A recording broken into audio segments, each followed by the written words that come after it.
ہمارے پیارے نبی صلی اللہ علیہ وسلم نے اسی جگہ سے چاند کے 2 ٹکڑے فرمائے. جادوگر صرف جادوگری زمین تک رہتی ہے, آسمان تک نہیں کر سکتا جادوگر. اچھے نبی اور آپ جو کرتے ہیں وہ اللہ تعالیٰ کی طرف سے معجزہ ہوتا ہے, اور یہاں پر ایک معجزہ ہوا تھا جس کا نام تھا السلام علیکم ورحمۃ اللہ. تو ابھی میں موجود ہوں مکہ المکرمہ میں, اور بالکل صفا مروہ کا جو باہر کا حصہ ہے, یہ صفا مروہ کا باہر کا حصہ جہاں سے آپ صفا مروہ کر باہر نکلتے ہیں. تو ابھی بالکل میں اسی جگہ پر موجود ہوں, اور یہاں پر ایک مقام کی میں آپ کو زیارت کرنے لگا ہوں. یہ والا حصہ جو آپ کو نظر آ رہا ہے یہ ہے جبل ابو قبیس. تو ہمارے پیارے نبی صلی اللہ علیہ وسلم نے اسی جگہ سے چاند کے 2 ٹکڑے فرمائے تھے, اور یہ بلڈنگ اسی پہاڑ پر بنی ہوئی ہے. اور جب بھی آپ آئیں یہاں پر تو صفا مروہ سے بالکل باہر نکلنے پر آپ کو یہ بلڈنگ نظر آئے گی, یہ والی. دنیا کا سب سے پہلا پہاڑ بھی یہی ہے, اور یہاں پر ایک معجزہ ہوا تھا جس کا نام تھا شق القمر. اللہ تعالیٰ نے سورۃ القمر میں اس کا ذکر بھی فرمایا, اقتربت الساعۃ وانشق القمر.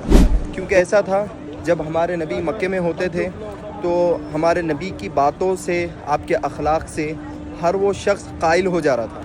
تو یہ بات مکے کے لوگوں کو ہضم نہیں ہو رہی تھی, کیونکہ یہاں کے جو لوگ تھے ابو جہل اور اس کے جیسے جو لوگ تھے, تو نبی کو جادوگر سے مشہور کر دیے تھے. یعنی پھر ان شرپسند لوگوں نے اللہ کے نبی کو ثابت کرنے کے لیے ایک شخص کو بلایا جو وہ بھی کافی علم رکھتا تھا.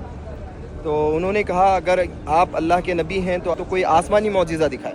تو اللہ کے نبی نے کہا یہ دیکھ رہا ہوں چاند تھا, 14ویں کا چاند چمک رہا تھا. حضور نے کہا اگر میں اس کے 2 ٹکڑے کر دوں تو اس شخص نے کہا اگر آپ نے ایسا کر دکھایا, کیونکہ یہ کوئی جادوگر نہیں کر سکتا, جادوگر صرف جادوگری زمین تک رہتی ہے, آسمان تک نہیں کر سکتا جادوگر.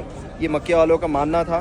تو انہوں نے کہا کہ اگر آپ نے ایسا کر دکھایا, چاند کے 2 ٹکڑے کر دکھائے, تو پھر ہم مان لیں گے کہ آپ اللہ کے سچے نبی, اور آپ جو کرتے ہیں وہ اللہ تعالیٰ کی طرف سے معجزہ ہوتا ہے. تو پھر ہمارے پیارے نبی نے چاند کے 2 ٹکڑے کیے, بلکہ ایسا نہیں کہ چاند کے 2 ٹکڑے کیے اور 2 منٹ میں چھوڑ دیے, بلکہ آدھی رات تک وہ چاند کے 2 ٹکڑے رہے. اور لیکن یہ جو شق القمر اللہ کے نبی نے کیا تھا یہ معجزہ تھا, اور چاند کو تو ساری دنیا دیکھتی ہے, تو ساری دنیا نے دیکھا, اور بہت سارے لوگوں نے اس کو دیکھا. معجزے کو دیکھ کر اللہ کے نبی پر ایمان بھی لے کر آئے, اور ابو جہل اور جو شر پسند لوگ تھے جو ہمارے نبی کو بدنام کرنے کی کوشش کر رہے تھے, ان کا منہ وہیں کالا ہو گیا ہے, اور وہاں سے وہ رسوا ہو کر چلے گئے.